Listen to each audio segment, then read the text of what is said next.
Welcome back. Now you've done paragraph 3 yourselves, and we're going to go on to paragraph 4. It might seem like we're doing an awful lot of this, but remember, the only way to learn close analysis is to practice, practice, practice, practice, practice over and over again on as many passages as you can find. So we're going to spend one more lecture going through paragraphs 4 and 5 of Robert Redford's piece in the Washington Post from 1997. The title was A Piece of God's Handiwork. And paragraph 4 starts, "Sounds like Washington doublespeak to me." Well, what is it that sounds like Washington doublespeak to him? It's the sentence at the end of the previous paragraph that you analyzed, and that's the claim that they issued the permit without a full review, using an abbreviated review, and they didn't even look at the leases on other federal lands. So he's saying that sounds like the kind of thing Washington does when they doublespeak. Doublespeak's obviously a metaphor, right? It's a metaphor for saying one thing to one person, another thing to another person, or sometimes saying one thing that seems to mean one thing when what they really mean is another thing. But however you interpret the metaphor of doublespeak, it's not good. So we can indicate that doublespeaking is a negative evaluation. And it's a metaphor, but clearly negative in its meaning. You wouldn't say someone who's speaking properly is doublespeak. Notice, however, that he has this phrase, sounds like. And it sounds like it to him. What sounds like doing? Well, he's not saying that it is Washington doublespeak. So he's guarding it. He's weakening the claim. He's not saying it is, he's saying it sounds like. And so that can be labeled as a guarding term. Okay, so he's guarded that claim, but now he's going to go on and argue against the plan that Washington was using. I've spent considerable time on these extraordinary lands for years. I've spent for years. Let's just circle that whole thing to indicate that whole phrase, because it's all doing the same thing. What's it doing? It's assuring you. He's saying, because I have spent so much time on these lands, I spent so many years on them, you can trust me to know what's going on. I've got the evidence. Notice, like other assuring terms, it's not giving you the evidence. It's saying you ought to trust me because I've got the evidence. I've had the experience.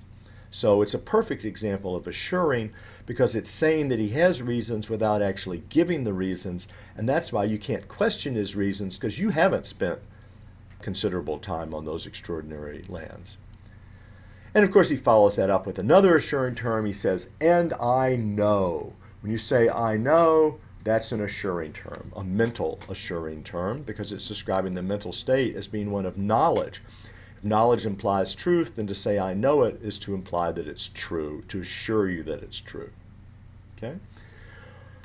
And what does he know? He knows that an oil rig in their midst would have a major impact. Now, what about that? A major impact. Okay? Now, he's clearly saying it would be a bad impact, but does he come out and say it's bad? No, he just says it's major. Okay? So it's not an evaluative term. That would be labeled as nothing if nothing is an option. So he's clearly suggesting that it's bad, but he's not saying it, so it shouldn't be marked as an evaluative term. Okay? Next, what's more? Well, what's more is kind of a conjunction, but what came before this was an argument that it would have a major impact based on his assurance. And so when he says what's more, he's suggesting that what's going to come next is yet another argument for why we shouldn't have these permits issued. He's going to tell you other bad things about them. So that can be a premise marker, because what comes after it is the premise.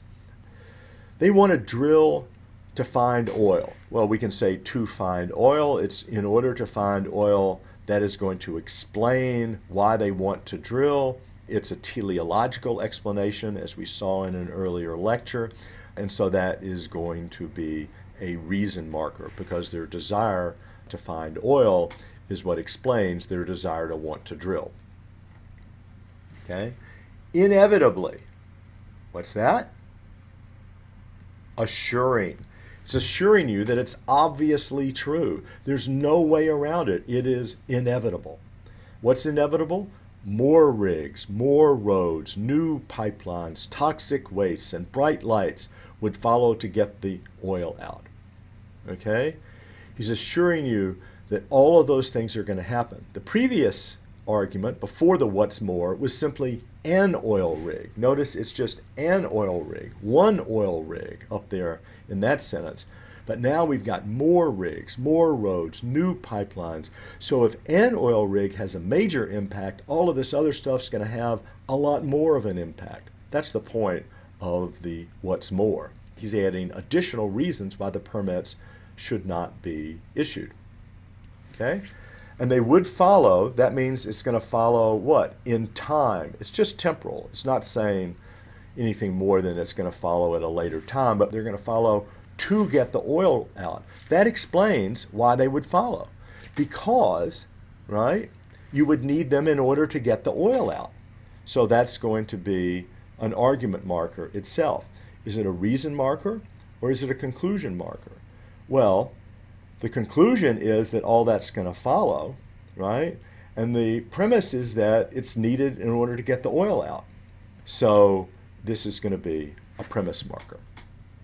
And the conclusion is that you get all that stuff, the pipelines, the roads, the wastes, and so on. Okay? So those are his reasons against giving a permit. And then he says the BLM couldn't see this. Okay? Just states it as a fact. But. What's the but doing there? Remember what kind of word a but is? But is a discounting term. He's answering an objection. The objection is, well, you say all that would follow, but the BLM would disagree with you. And they looked at it very carefully, and they're an authority or an expert. So the answer to that objection is the U.S. Fish and Wildlife Service and the Environmental Protection Agency did see this. Notice that what comes after the but is more important than what came before it. What he's doing, he's saying that there's a contrast between what the BLM couldn't see and what the U.S. Fish and Wildlife Service and the Environmental Protection Agency did see. But in addition to the contrast between those two, he's also saying it's more important that the U.S. Fish and Wildlife Service and the Environmental Protection Agency did see it. Okay? So what comes after the but is taken to be more important. And what did they see? Both of these agencies recognized. Recognized implies you can't recognize things that aren't true. You know, if you see somebody and you say, I recognize my sister, and it wasn't your sister, you didn't really recognize them. So to say you recognize is to assure people that it's really true. The devastating, now devastating can't be good, so that's E-. Effects of extensive oil drilling. Extensive, is that bad? No. Extensive oil drilling's good in the right places. Gives us the kind of energy we need to be able to accomplish the goals that we want. Maybe you wish you didn't need extensive oil drilling, but if you need it, then it's good when it's done in the right place. And that drilling would have devastating effects on this area, and then those two agencies urged the BLM to refuse to allow it. Okay? Why? In order to protect the monument. And again, we've seen this kind of argument repeatedly at several points during this particular op-ed. That's saying that the goal is to protect the monument, and that's what justifies urging the BLM to refuse to allow it. So this is going to be a premise marker. We've seen in order to protect, in order to preserve, because we want to protect, and so on. He keeps repeating that. That's not a bad thing. Many times when someone's giving an argument, they repeat pretty much the same words as in other areas because they're giving several arguments for a single conclusion. We'll actually see how those different reasons can fit together in the next section of the course. But for now, all we're doing is marking the words, and in order to is a premise marker. We finished 4 paragraphs. All right. We're almost done. Yes! Now we're on to paragraph 5. And it starts, maybe the problem comes from giving management responsibility for this monument to the BLM. What about the word maybe? The word maybe is about as clear a case as you can get of a guarding term. It's saying it might be the case, it might not be the case. I'm not going to definitely claim that's where the problem comes from. I'm just suggesting that maybe, so somebody comes along and says that's not really true, I'm going to say, well, maybe it's true. That's all I was claiming. And so I'm now able to defend my premise. Okay? Problem? What about problem? Got to be E minus, right? Another clear example.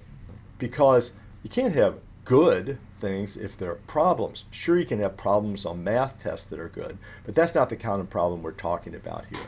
These kinds of problems are bad, and so that word gets marked as E minus. So the problem comes from, namely, is explained by giving management responsibility for this monument to the BLM. So comes from can get marked as a premise marker. It's the giving management responsibility to the BLM that explains why there's a problem in the first place. And that could be put in the form of an argument. That explanation could. Okay, so why is giving management responsibility to the BLM create a problem? Because, the next sentence tells you, this is the BLM's first national monument. It's the first time they've ever done this. Almost all the other monuments are managed by the National Park Service. Okay? Nothing wrong in itself with being the first. There always has to be a first. So there's nothing evaluative there. What about almost all? Clearly, guarding, right? Because it's not all, it's almost all. So the claim is more defensible. Almost all the others are managed by the National Park Service. The Park Service's mission is to protect the resources under its care. Okay? Protect, good, resources, good. So those both get E+. While. What about the word while? Well, it's not completely clear. You could read this as simply setting up a contrast between the Park Service's mission and the Bureau's mission. But you can also read it as responding to an objection. Well, doesn't the government protect those resources? And the answer is, well, the Park Service does, but the Bureau has a different role. The Bureau has always sought to accommodate economic uses. Okay? So if you read that while as but, and you replace it with but, it seems to make sense. The Park Service's mission is to protect, but the Bureau has always. It looks like you can replace it with the discounting term, which means that while is functioning here as a discounting term. Okay? The Bureau has always sought, no guarding there, it's always sought that, right? To accommodate economic uses of those resources under its care. Even so, starts the next sentence. What is even so doing? Well, even so is a discounting term because it's discounting an objection. The objection is, well, they've always sought to accommodate those uses. Well, then how do you explain the fact that they got off to such a good start? They seem to be, okay? They seem to be. That's a guarding term. It's not saying they were. It's saying they seem to be getting off to a good start. Good. Boy, there's an evaluative plus. You can't beat that for a clear evaluative plus. To a good start by enlisting broad public involvement in developing a management plan for the area. Well, what was good about it? They enlisted broad public involvement. Therefore, it was good. Looks like by enlisting could be a premise marker. The premise is they enlisted broad public involvement. Therefore, they got off to a good start. Yet, what's yet? Another discounting term. The agency's decision to allow drilling in the monument completely undercuts this process just as it's beginning. The objection is, so if they got off to a good start, what's the problem? If they enlisted broad public involvement, what's the problem? Well, that's the objection, and the response is, now they've decided to allow drilling in the monument, and that completely undercuts the process. that did enlist public involvement, right? So the yet is discounting the objection that says there's no problem here. They're doing just fine. They got broad public involvement. They're saying the response to that objection is, but now they have not got public involvement. They're doing it without a complete review and so on, as mentioned in the preceding paragraph. The agency's decision to allow oil drilling in the monument completely, no guarding, right? Completely undercuts. When it's that strong a word like completely, you can almost say it's, I'm assuring you. It's not just partially undercutting, it's completely undercutting. That's a way of making you confident that it really does at least partially undercut the process. And undercuts sounds like something bad. I suppose you might not want to mark it as evaluative because, you could undercut a bad process and that would be a good thing. So literally, you probably should not mark that as evaluative, but it's clear what Robert Redford thinks about undercutting this process. And now, just. Just stands for justice, doesn't it? No, remember from the very first word of this op-ed, just is nothing here. It means at the same time when it was beginning. It's not an evaluative term, even though just sometimes means something about being just or fair or good. Here, it doesn't mean that at all. So we're back to the very word that we began this op-ed with, and so that seems like a good place to stop. I'll stop marking here. There are other things you could mark. There are other things to discuss. These paragraphs, these op-eds are always extremely complex and interesting to try to get the details straight, but I'll give you a chance to look at the next 3 paragraphs. They're all pretty short. Look at those paragraphs and see if you can do a close analysis on those, because as I've emphasized several times, the best, indeed the only way to learn close analysis is to practice, practice, practice, practice, practice.